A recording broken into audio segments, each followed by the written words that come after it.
And good afternoon, Warping through here, bringing you guys another one. This time here, this is going to be a two-part video. We're going to talk about the state of the game and also the new tank that they just put inside the game. So sit back, relax, and of course, enjoy. I'm gonna have to rain down a godly firestorm on you.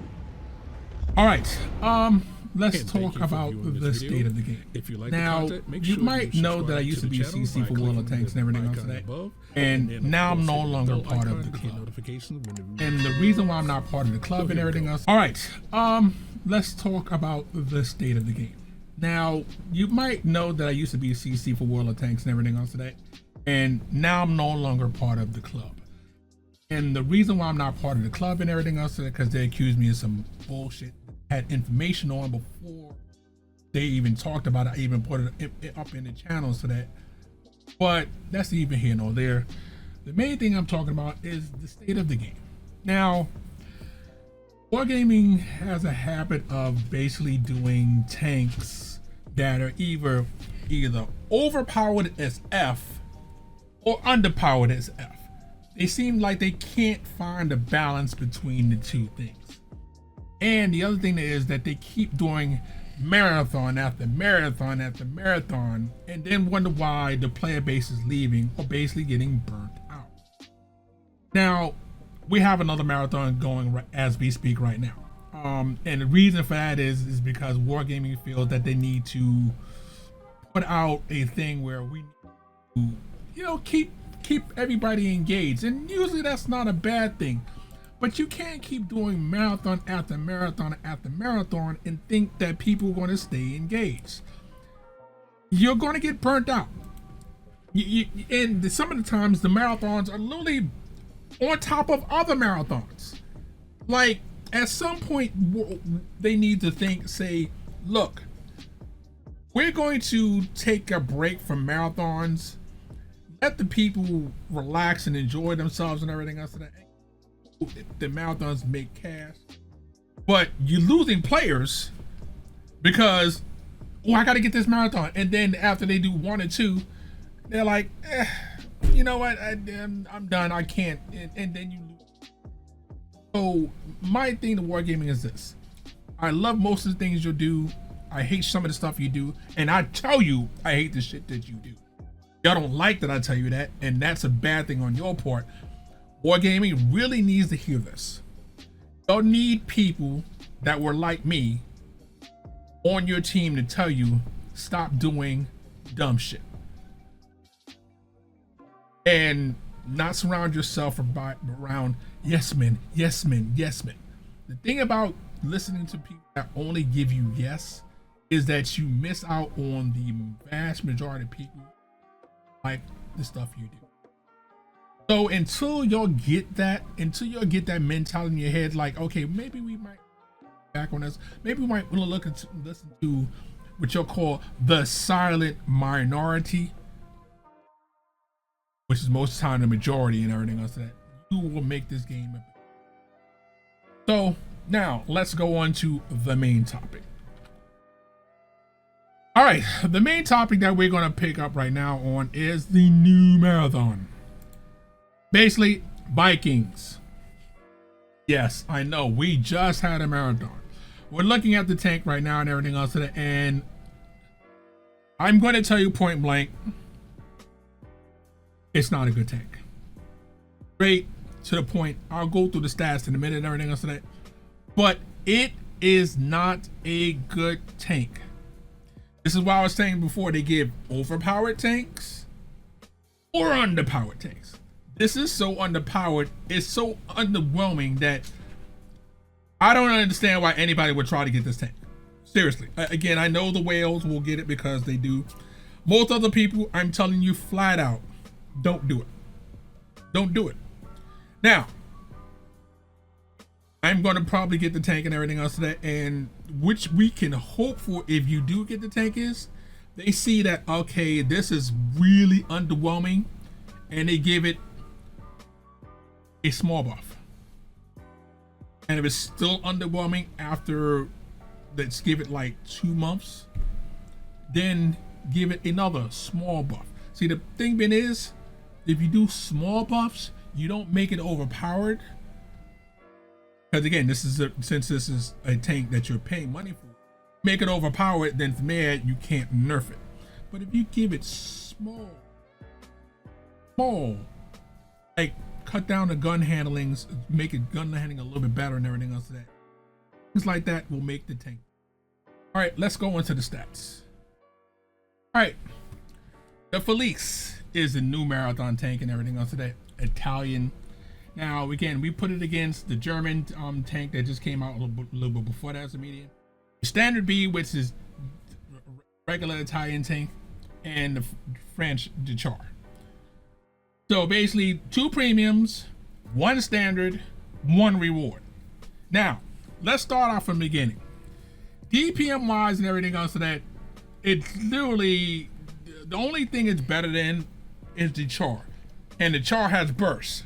So we already gonna chalk up every other tank as better in DPM wise. Hey, penetration wise, every other tank is better in penetration at all ranges. This does have a big alpha. We don't care. We don't care. Because the big alpha does not help it because of the gun handle. Big alpha is only good if your gun handling is decent, especially in the medium tank. Since it's not, we don't care. Okay. You look at the standard being a Char, and it's an autoloader, and it's basically going to put it on you where this tank can't do it. It's going to take a little bit longer for the Char to do it, but again, the standard B can do it a lot faster. Shell velocity on all the other tanks are better. So meaning that with the Felice, you're going to miss your shot because it's too goddamn slow when you shoot it. And we're not even going to go into the gold shell because that's going to make it worse. We're going to leave that alone. We're just going to standard shell because when you look at the gold shell, you're just going to face palm yourself. All right, cool. Shell capacity. It's pretty damn low. You know, I mean it fits the D. It's a little bit better than Char, but yeah, it's kind of on the low side. This is where we get into the problem with this tank versus every other. Again, all these tanks are better gun handling wise. Aim time is the same as the D. The D also has the same heavily armored face. The problem is its dispersion is crap. Its gun handling is absolute crap. First, I mean, just look how green the rest of these are versus this tank. You're not hitting shit with this. You're just not. Yes, it's got the gun depression, but it don't matter if you're going to be missing every shot. Okay, let's go into speed. Yeah, you're slower than all the other tanks. But Warp, wait a minute, it has a faster forward speed. That only matters if you're falling off a fucking cliff. Versus everything else like that is literally slower, except for its top speed on hard for one tank. Versus all the other tanks, it's literally too slow. So it takes forever to get in position. Even though it's got one of the higher engine powers and everything else that, but it's just slow. Because why? Its terrain resistances are absolute booty. I mean, just compare this to this. So you literally can't compete. So your gun is crap. Your speed is awful. The only thing it has is armor health. So if it's hauled down, yay! But you'll haul down it with a crap gun and everything else. I mean, again, I know several other, and I'm talking about super Unicom CCs, say they rate this thing crapola. I'm an average player. If you got super Unicoms that have all the best equipment and they still can't make it work,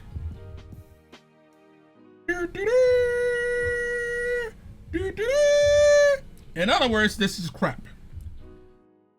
And then you can look at the millennia stats. Camo sucks. I mean, it just does.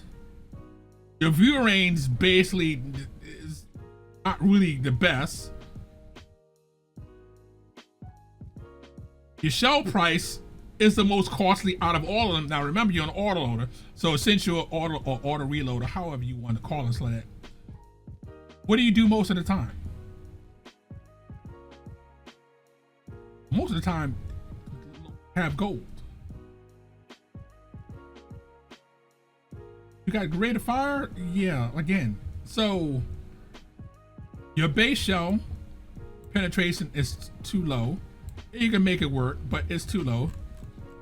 So why would I want this tank, spend money on it when I can literally, if I already have the D in my garage, it's better in damn near every way except for, you know, the gun mantler is a little bit weaker.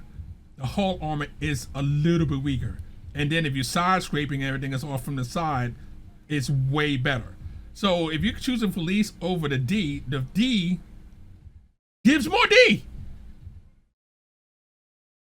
This tank is just, again, and the funny thing is, this is the buff version of it. It was already crap. The CCs told them it was crap. They gave it a buff, and the buff still ain't enough. Well, Warp, you're such a badass. You think you good, everything else like that. What would you do to make this tank better? Copy these over to these. Don't change anything else. Copy your dispersion, your things from the D over to here. That's it. Nothing else. Go with that. That's all you need to do. You would make the tank at least up to the D standard. And again, the D is not exactly what we call the bestest ever. So is this marathon worth it? As this tank stands right this second, absolutely not. No. Hell no. Don't do it. Because again, if it can't even match up to the D, and again, no one's singing the D's praises, saying it's the bestest tank ever. Most people call this tank average at best. If you have a tank that's worse than the D, give it up and say just no. That's my feelings on it. You hear my feelings on how I think about wargaming. You heard my feelings on how I think about the tank. Take a look at it. And basically, don't get fleeced. This is Warp 103 saying, warp out, have fun. We're going to catch you guys on the next one.